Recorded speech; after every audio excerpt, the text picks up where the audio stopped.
Students, आज हम किसी भी मॉलिक्यूल के अंदर उनके एटम्स की संख्या को किस प्रकार से निकालते हैं उसके विषय में पढ़ेंगे। और दूसरा रहेगा how to calculate the molecular mass. चलिए देखते हैं। अब यहाँ पे कुछ एग्जाम्पल आपको दिए हुए हैं।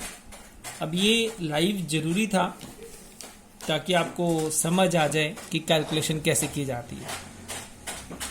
सबसे पहले जब हमने H2 के अंदर नंबर ऑफ एटम्स निकालने हैं, परमाणुओं की संख्या निकालनी है। अब ये अणु हैं क्योंकि ये दो या दो से ज़्यादा के बने हुए हैं। तो यहाँ पे जो संख्या लिखी वो है 2।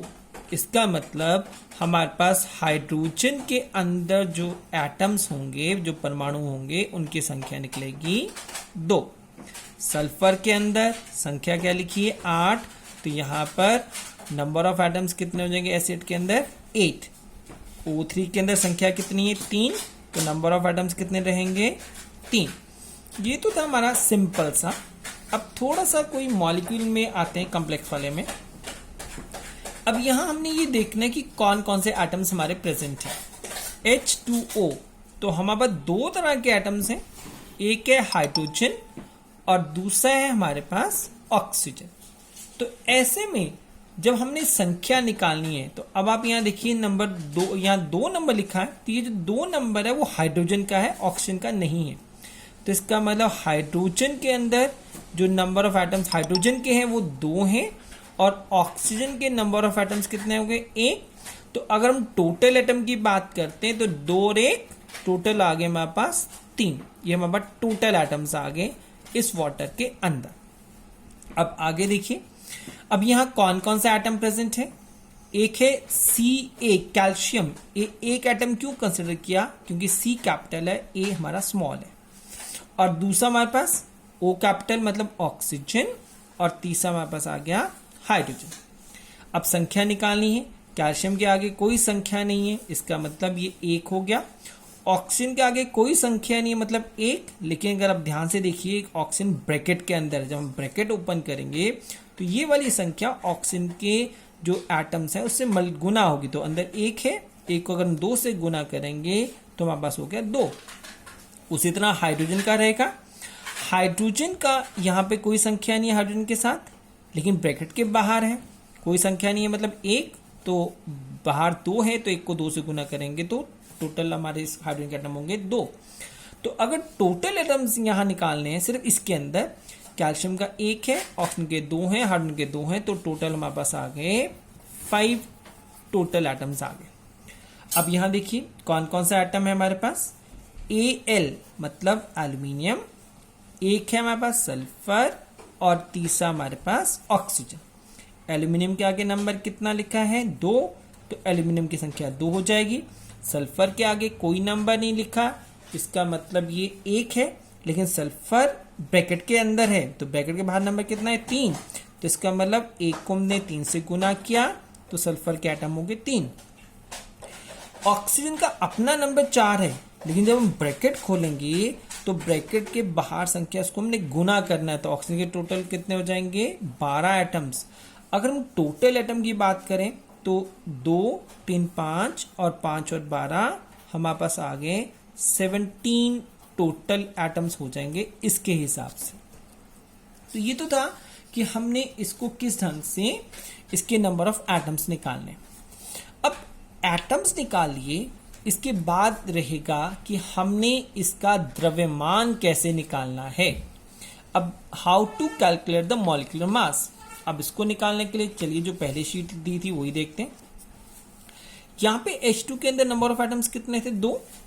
अब यहां पर हमें इसका एटॉमिक मास, इसका हमें जो द्रव्यमान वो पता होना चाहिए। परमाणु द्रव्यमान हमें पता होना चाहिए। हाइड्रोजन का एक जो परमाणु है, एक एटम जो है उसका द्रव्यमान होता है 1 AMU, या आजकल हम इसको U लिखते हैं। तो H2 के अंदर टोटल परमाणु कितने थे 2। तो हमने 1 का कितना है, एक हाइड्रोजन का 1 है, तो इसका 2 गुना 1, तो हमारा कुल द्रव्यमान हो जाएगा 2U। U का मतलब परमाणु द्रव्यमान इकाई या एटॉमिक मास यूनिट। अब अगर हमने इसी को ग्राम्स में निकालना है, ग्राम द्रव्यमान निकालना है, तो हम U को हटा देंगे और U के स्थान पर हम G लगा देंगे। तो ये आपके पास बन गया ग्राम मॉलिक्यूलर मास।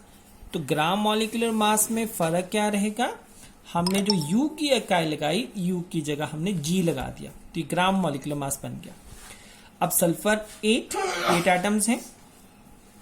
इसका जो एटॉमिक मास रहता है सल्फर का एटॉमिक मास है हमारे पास 32। तो 8 गुना 32, तो अगर हम इसको गुना करते हैं 8 गुना 32 को, तो हमारे पास टोटल आएगा 256 U। और अगर इसको हमने ग्राम में निकालना है तो हमारा बन गया 256 ग्राम। तो ये हमारे पास बन गया gram molecular mass. Ozone O3, oxygen का कितना होता है द्रव्यमान 16, तो 3 गुना 16 टोटल हो गया 48 U। ये इकाई लिखना बहुत जरूरी है, अदरवाइज मार्क्स कहीं ना कहीं डिडक्ट हो सकते हैं।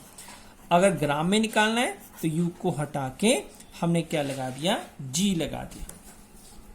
अब इसी तरह से जब हमने अगले वालों के जो करने हैं कि गैसेस का कैलकुलेट करना है, हाइड्रोजन का द्रव्यमान 1, ऑक्सीजन का द्रव्यमान 16। तो अब इसको कैलकुलेट कीजिए, एटम कितने थे हाइड्रोजन के 2, तो 2 गुना 1। अब ये जो अगले वाला उसको हमने प्लस करना है, जोड़ना है, तो इसका मतलब 1 गुना 16, तो टोटल हमारे पास हो जाएगा 2 जमा 16, ये बराबर हो गया 18 U। और अगर हम इसी को ग्राम में निकालना चाहें तो ये हमारे पास हो गया 18 ग्राम। इसका मतलब हमारे जल के एक अणु का जो द्रव्यमान होगा वो रहेगा 18 ग्राम। इसी तरह कैल्शियम हाइड्रोक्साइड, सबकी संख्या यहां लिखी हुई है। कैल्शियम का द्रव्यमान होता है 40, ऑक्सीजन का होता है हमारे पास 16, हाइड्रोजन का होता है 1, तो 1 गुना 40 जमा ऑक्सीजन के कितने थे 2 गुना 16, हाइड्रोजन के कितने थे 2 गुना 1, तो 40 जमा 32 जमा 2। तो अगर हम इसको टोटल करें तो ये हमारे पास हो जाएगा 74 U। और अगर इसी को ग्राम में निकालना है तो इसको हटा दिया तो ये बन गया 74 ग्राम। ये ग्राम द्रव्यमान बन गया हमारा एल्यूमिनियम सल्फेट के अंदर। अब यहाँ पे आपको पता होना चाहिए एल्यूमिनियम का जो द्रव्यमान होता है 27, सल्फर का 32, ऑक्सीजन का 16। अब आप यहाँ देखिए जो द्रव्यमान है वो एक ही जैसे होगा, ऑक्सीजन 16 है तो 16 ही रहेगा हर जगह, यानी कि अलग अलग क्वेश्चन में मान बदल जाएगा। तो 2 गुना 27 अगर हम इसकी कैलकुलेशन करते हैं, जमा सल्फर का 3 गुना 32 जमा ऑक्सीजन 12 गुना 16।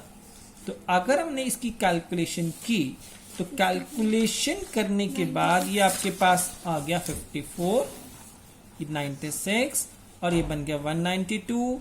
और अगर हम इसका टोटल करते हैं तो टोटल आएगा हमारा 342 U। और इसी को ग्राम में निकालना है तो ग्राम में निकालने के बाद इसका जो मान हो जाएगा 342 ग्राम। तो ये कि हमने किसी भी जो हमें मॉलिक्यूल दिया है, जो हमें अणु दिया है, उसका द्रव्यमान कैसे निकालते हैं। अब ये सारा एक एक था। अब चलिए इससे थोड़ा सा आगे बढ़ जाते हैं। अब यहाँ 5 है, लेकिन 5 को हम बाद में देखेंगे। पहले हमें ये देखना है कि इस फॉर्मूले के अंदर कैल्शियम कितना है। कैल्शियम 1 है, सल्फर भी 1 है, ऑक्सीजन हमारे 4 है। कैल्शियम का द्रव्यमान होता है 40, सल्फर का होता है हमारा 32, ऑक्सीजन का होता है हमारा 16। अब देखिए 1 गुना 40 जमा 1 गुना 32, मतलब ये कैल्शियम आ गया, ये सल्फर आ गया, और 4 गुना 16, 40 जमा 32 जमा 64। जब हम इसको टोटल करते हैं तो टोटल आपके पास हो जाएगा 4 और 2 6, 6 3 9 और 9 और 4 13, 136 U। अब लेकिन ये तो हमारे पास एक मॉलिक्यूल हुआ, लेकिन बाहर कितनी संख्या थी 5। तो इसका मतलब मास ऑफ 5 मॉलिक्यूल्स क्या हो जाएगा 5 अणु का द्रव्यमान कितना हो जाएगा 5 गुना 136। तो इसको अगर हम टोटल करते हैं 5 का 30, 5 दिए 15 और 3 18, 5 एकम 5 और 1 6, 680 यू। और अगर इसको ग्राम में करना है तो 680 ग्राम। तो ये था इसका तरीका। आपको क्वेश्चन कोई भी आ जाए, आपका तरीका यही रहेगा, पहले एटम्स निकालने हैं, एटम्स के बाद उसका जो द्रव्यमान था उससे मल्टीप्लाई करके टोटल को आपको जोड़ना है, जमा करना है, सभी को गुना नहीं करना। यहाँ गुना किया एटम की संख्या और उसके द्रव्यमान को, जमा ये दूसरे वाला आ गया। अगर इसको देखें तो ये किसका है, कैल्शियम का है, ये किसका है, सल्फर का है, और ये किसका है, ऑक्सीजन का। तो मतलब सभी को हमने क्या करना है, जोड़ना। तो इस तरह से हम किसी भी मॉलिक्यूल का मास निकाल सकते हैं। अब आप एक ट्राई करेंगे, ये आपके लिए क्वेश्चन है 10 mg वाला है। अब इसको मैं थोड़ा सा आपको हिंट दे दूं कि इसको कैसे करना है। mg के आप पहले इन सभी के एटम्स निकालेंगे। mg का जो अपना द्रव्यमान होता है वो होता है 24, नाइट्रोजन का हमारा द्रव्यमान होता है 14 और ऑक्सीजन का द्रव्यमान होता है हमारा 16। अब आप इसको कैलकुलेट करेंगे।